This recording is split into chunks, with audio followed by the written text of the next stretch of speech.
ಕಾನಿಪ ಧ್ವನಿ ಸಂಘಟನೆಯ 4ನೇ ವರ್ಷದ ವಾರ್ಷಿಕೋತ್ಸವದ ಅಂಗವಾಗಿ ನೆಲಮಂಗಲದ ಪುಷ್ಪ ಬೈರೇಗೌಡ ಕನ್ವೆನ್ಷನ್ ಹಾಲ್ನಲ್ಲಿ ಅದ್ದೂರಿಯಾಗಿ ಮಹಾಸಮ್ಮೇಳನ ನಡೆಯಿತು. ಸಂಘಟನೆಯ ಸಂಸ್ಥಾಪಕ ಹಾಗೂ ರಾಜ್ಯಾಧ್ಯಕ್ಷ ಬಂಗಲೆ ಮಲ್ಲಿಕಾರ್ಜುನ್ ಅವರ ನೇತೃತ್ವದಲ್ಲಿ ನಡೆದ ಕಾರ್ಯಕ್ರಮವನ್ನು ವಿಧಾನ ಪರಿಷತ್ನ ವಿರೋಧ ಪಕ್ಷದ ನಾಯಕರಾದ ನಾರಾಯಣಸ್ವಾಮಿ ಉದ್ಘಾಟಿಸಿ ಮಾತನಾಡಿದರು.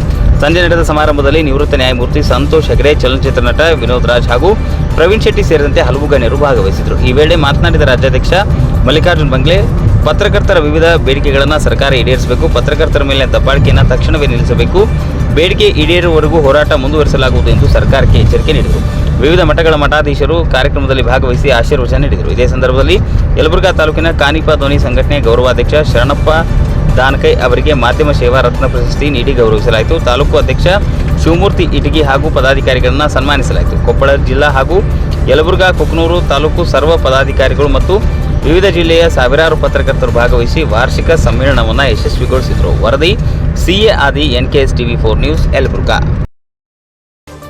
ನಮ್ಮ ಟ್ಯಾಕ್ಸ್ ಮಾಡ್ತಾ ಇದ್ರಿಂದ ದಯಮಾಡಿ ಇವತ್ತು ಮಾಧ್ಯಮ ಪಟ್ಟಿಯಲ್ಲಿ ಜಿಲ್ಲಾ ಪತ್ರಿಕೆಗಳೆಲ್ಲರೂ ಮಾಧ್ಯಮ ಪಟ್ಟಿ ಕೊಡ್ತಾರೆ. ನನಗೆ ಅವ್ರು ಮುಂಚೆ ನಮ್ಗೆ ಅಪ್ಡೇಟ್ ಕೊಟ್ಟಿರ್ತಾರೆ, ನಮ್ಮಲ್ಲಿ ಇಷ್ಟು ಜನ ವರ್ಕ್ ಮಾಡ್ತಾ ಇದ್ದಾರೆ, ಇಷ್ಟು ಜನ ಇರೋದ್ರೆ ಅದನ್ನ ಪರಿಶೀಲಿಸಿದ್ರೆ ಮಾಧ್ಯಮ ಪಟ್ಟಿಗೆ ಸೇರ್ತದೆ. ಅದು ತಗೊಂಡು ಇಷ್ಟು ಜನಕ್ಕೆ ಕಾರ್ಮಿಕ ಕಾಯ್ದೆಗಳು ಏನಿದಾವಲ್ಲ, TF ಇರ್ಬೋದು,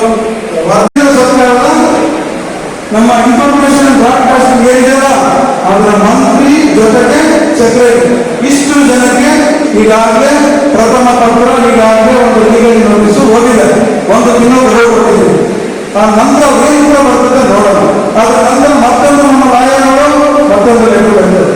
ಇವೆಲ್ಲರಿಗೂ ನಮಗೆ ಆಗ್ತಾ ಇದ್ದಾಗೆ ಖಂಡಿತವಾಗಿ ಇವತ್ತು ನಿಮಗೆ ಪತ್ರಕರ್ತರ ರಕ್ಷಣಾ ಕಾಯ್ದೆ ಇರ್ಬೋದು, ಉಚಿತ ಬಸ್ ಪಾಸ್ ಇರ್ಬೋದು, ಕಾರ್ಮಿಕ ಕಾನೂನುಗಳ ಅನುಷ್ಠಾನ ಇರ್ಬೋದು, ಇದ್ರ ಜೊತೆಗೆ ನಮಗೆ ಮೂಲ ಸೌಕರ್ಯಗಳು ಏನು ವಂಚಿತರಾಗಿದ್ದೀವಿ ಇವತ್ತು ತೋರಿಕೊಳ್ಳೋದು. ನಾನು ಇದಕ್ಕೇನಾದರೂ ಕಾನೂನಿನಲ್ಲಿ ರಕ್ಷಣೆ ಇದೆಯಾ ಅಥವಾ ಆಡಳಿತ ಮಾಡತಕ್ಕಂಥ ಸರ್ಕಾರಗಳು ನಿಮ್ಮ ರಕ್ಷಣೆಗೆ ಬರ್ತವ? ಇವುಗಳನ್ನು ಕೂಡ ನೀವು ಅವಲೋಕನ ಮಾಡತಕ್ಕಂಥದ್ದು ಒಳ್ಳೆಯದು. ಸ್ಥಳೀಯ ಮಟ್ಟದಲ್ಲಿ ಅನೇಕ ಸಣ್ಣ ಪುಟ್ಟ ವಿಚಾರಗಳು ಬರ್ತವೆ. ಆ ವಿಚಾರಗಳು ರಾಜ್ಯ ಮಟ್ಟಕ್ಕೆ ಅಥವಾ ಜಿಲ್ಲಾ ಮಟ್ಟಕ್ಕೆ ತಲುಪೋದೇ ಇಲ್ಲ. ಅಂಥವುಗಳನ್ನೇನಾದರೂ ನೀವು ಕಣ್ತರಿಸತಕ್ಕಂಥ ರೀತಿಯಲ್ಲಿ ತಿಳಿಸಬೇಕಾಗುತ್ತೆ.